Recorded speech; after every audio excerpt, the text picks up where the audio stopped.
Okay, so I wanted to talk a little bit about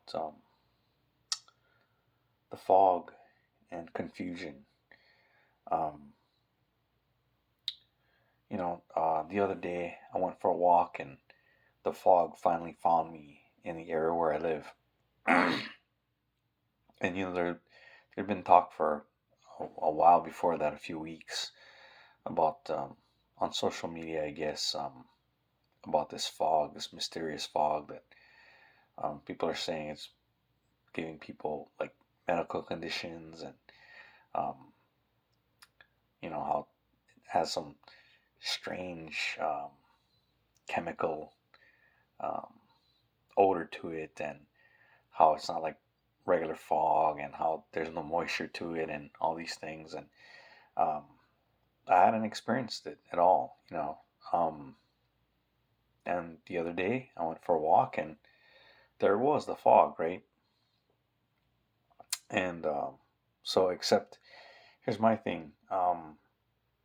In my experience, um, it was just regular fog.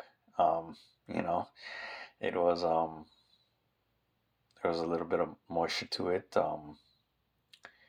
didn't have any discernible smell. Uh, Definitely not chemical smell. It was just regular fog. Now, I'm not saying that you know certain phenomena haven't happened in other places and other people haven't experienced it. Um, but the only fog I've seen recently is that was it, and it was just regular fog. And so, I guess I look at it like perception, and how people get confused, and how they make assumptions, and they see things that other people present, and whether it's coming from the mainstream media or social media, or any one of these applications. um, it just it just adds more confusion to people, and like I've said before in the past, there's this thing that's running in the background, um, that's doing certain things to, and has the power to affect our reality in certain ways that is goes beyond the power of normal people, and it benefits from conflict, confusion, um, negative emotions stemming from fear, and confusion, and um, it contributes to fear. People are confused. They don't know what's right, what's real, what's true, and it can cause people to be fearful, even maybe even panic, act irrationally. Um, and so I kind of look at the whole thing about I guess disinformation, misinformation, and going to even like the public record, right? Um, and I look back in history in my lifetime, and just looking at like the presidents, right? Presidents of the United States in my lifetime, and there's been so much. I look at it, and it just seems like in my lifetime there's been so much.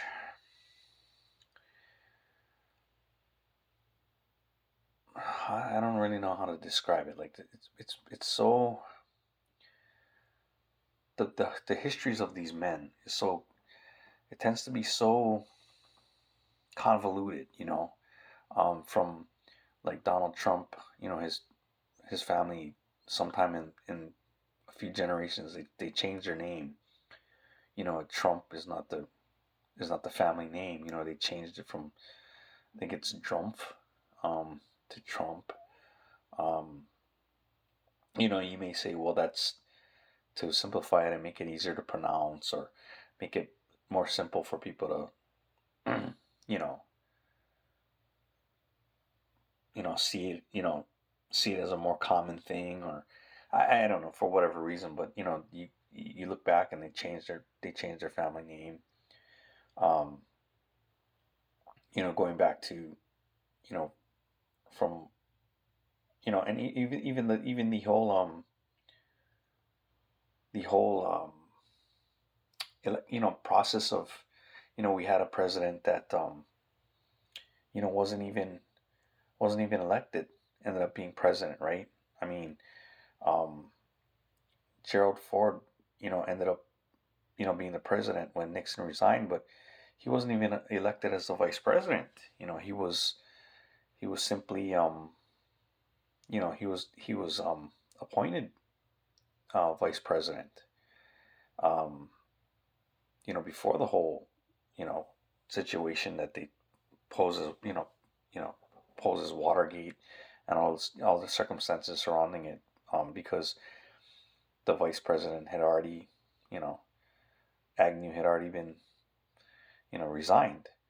Um, so Ford wasn't even, he wasn't even elected to the vice presidency, and then he became president. Um, it's convoluted, and when you look at him, his name is not even Gerald Ford. He's born Leslie Lynch King Jr. Um, what does that come from, right? I mean, you know, he completely changed his name. You know, it's just bizarre, right? Um, then of course you got Bill Clinton. He wasn't born Bill Clinton. He's born, you know, William Blythe, I believe was his name. Um, and you look at this whole operation that's going back in time, and you there's a picture of him with President Kennedy, when he was young. So, was he groomed? Was he placed somewhere? Was he, it's so weird where you have this person that's like seemingly he's born somewhere, he's renamed, he's got this insider track, to the president. Um,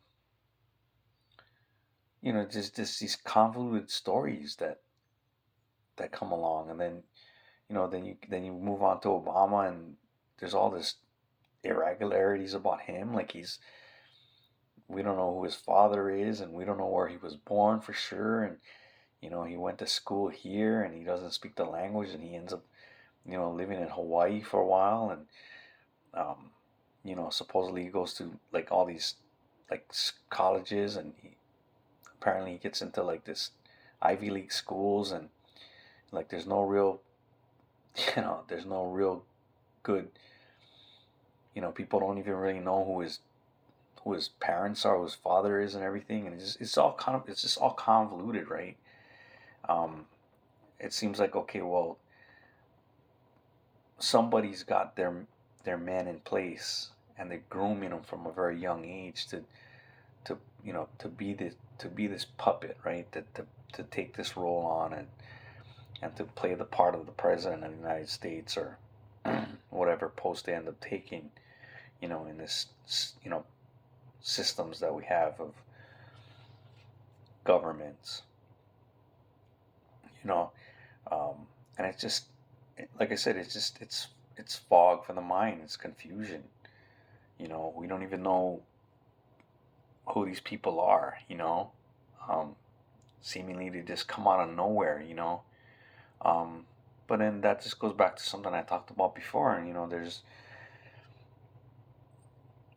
these people that are put in place that they're pushed by this force, um, running in the background, and then the minions of that force, they have influence in these different places that are in social media. They're in the government, um, and then these people get put up there, and everything they say and everything they do, it doesn't really matter, because the direction of the world is the direction of the world, and it's being pushed from some unseen force and carried out by the people that they have, the minions that are and puppets that are forwarding the whole agenda of this thing. And again, like I said, it's just seemingly to keep people off balance, confused, of course, in fear. There's always um, this appearance or rumors of wars everywhere in the world, and everything is off balance. You have all these situation occurs with, um, plane crashes recently. Um, these car attacks. You have all these quote unquote wildfires all over the place in California, especially. Um, and all these things, burning places down, all these things to be in the front of people's mind for keeping people unbalanced, afraid, um, afraid that is that going to happen to them, where they live, whatever it is, um, and it just works to keep this thing feeding on an energy, the negative energy of people, keeping them in conflict, you know. And it's a shame because I think I feel like our natural state, people, real spiritual beings, our natural state is to care for other people and treat them right and with respect. But with the system as it is, you know, people get so caught up into,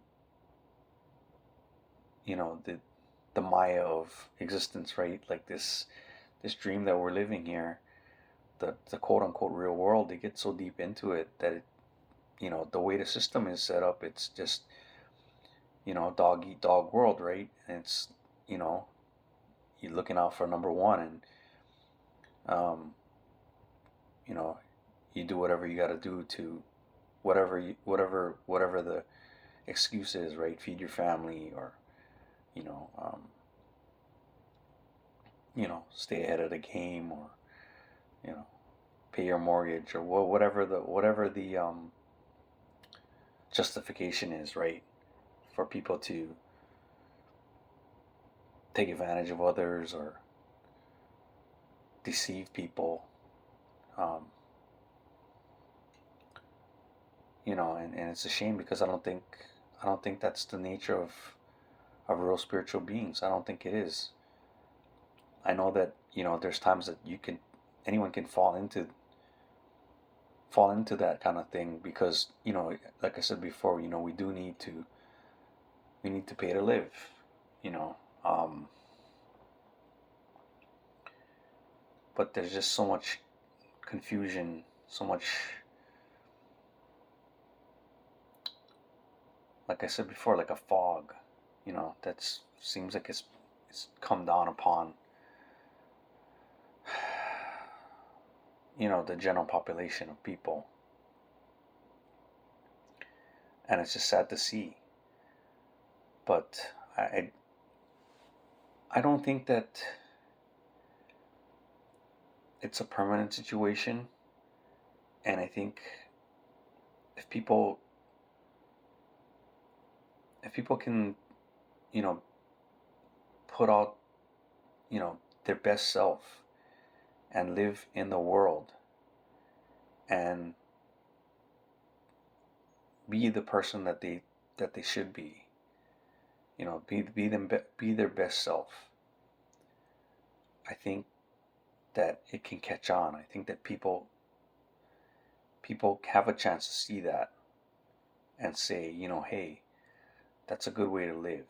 You know, take care of other people. Have respect. Keep your word. No, don't harm others.